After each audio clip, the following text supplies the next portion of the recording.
नमस्कार दोस्तों। आज मैं बात करूंगा अम्ल के बारे में। सबसे पहले अम्ल किसे कहते हैं? इंग्लिश में अम्ल को एसिड कहते हैं। अब इसको परिभाषित करेंगे।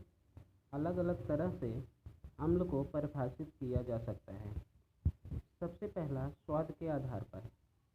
ऐसे पदार्थ जो स्वाद में खट्टे होते हैं उनमें अम्ल होता है, जैसे नींबू। नींबू में साइट्रिक एसिड होता है।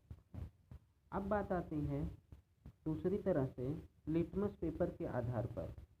आप लोगों ने सुना होगा लाल लिटमस पेपर और नीला लिटमस पेपर। ऐसा पदार्थ जिसका जलीय विलयन नीले लिटमस पेपर को लाल कर देता है उसे अम्ल कहते हैं। मीन्स अम्ल जो है नीले लिटमस पेपर को लाल कर देता है। अब बात आती है हाइड्रोजन आयन के आधार पर। ऐसा पदार्थ जिसके जलीय विलयन में हाइड्रोजन आयन होता है उसे एसिड कहते हैं। अब पीएच मान के आधार पर, अभी मैं पीएच मान क्या होता है उसको मैं बताऊंगा। अम्ल को किस तरह से परिभाषित करते हैं पीएच मान के आधार पर। ऐसे पदार्थ जिनका पीएच मान 7 से कम होता है उसे अम्ल कहते हैं। किसी भी विलयन का पीएच मान 0 से 14 के बीच में होता है और जितने भी अम्ल होते हैं इन सभी अम्लों का पीएच मान 0 से 7 के बीच होता है। ये बात हुई अम्ल की। अब हम आते हैं क्षार को। इंग्लिश में क्षार को बेस कहा जाता है। जिस तरह से अम्ल को परिभाषित किए हैं उसी तरह से हम क्षार को भी परिभाषित करेंगे। ऐसे पदार्थ जो स्वाद में कसैले होते हैं यानी कड़वे होते हैं उन्हें ऐसा कहा जाता है, उनमें क्षार होता है। जैसे पोटेशियम हाइड्रोक्साइड। पोटेशियम हाइड्रोक्साइड एक क्षार है। अब लिटमस पेपर के आधार पे भी बेस को हम यानी क्षार को परिभाषित कर सकते हैं।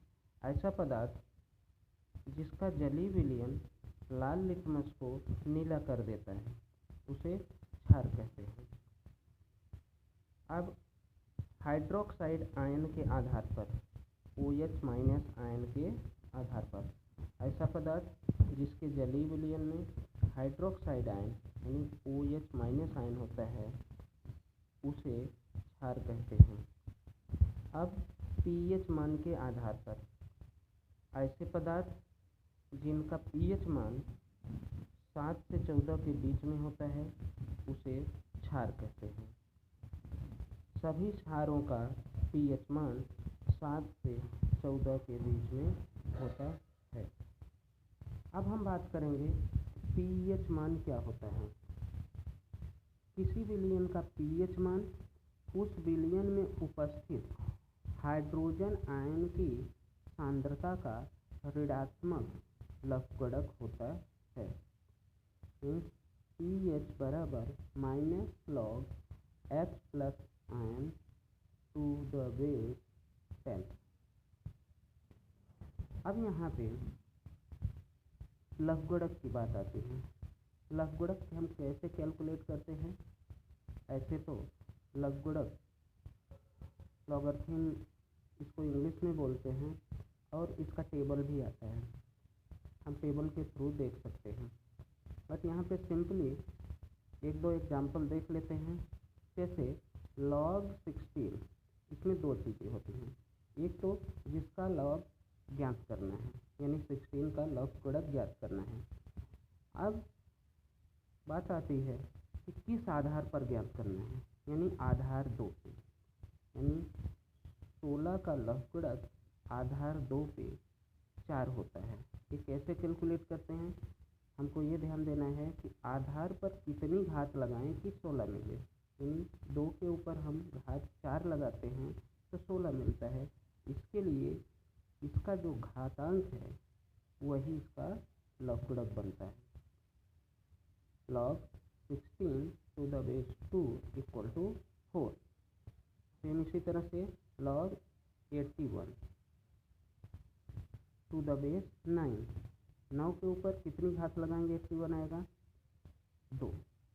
इसके लिए log 81 to the base 9 equal to 2। Same इसी तरह से log 16 to the base 4 equal to 2। Same इसी तरह से log 125 to the base 5 equal to 3।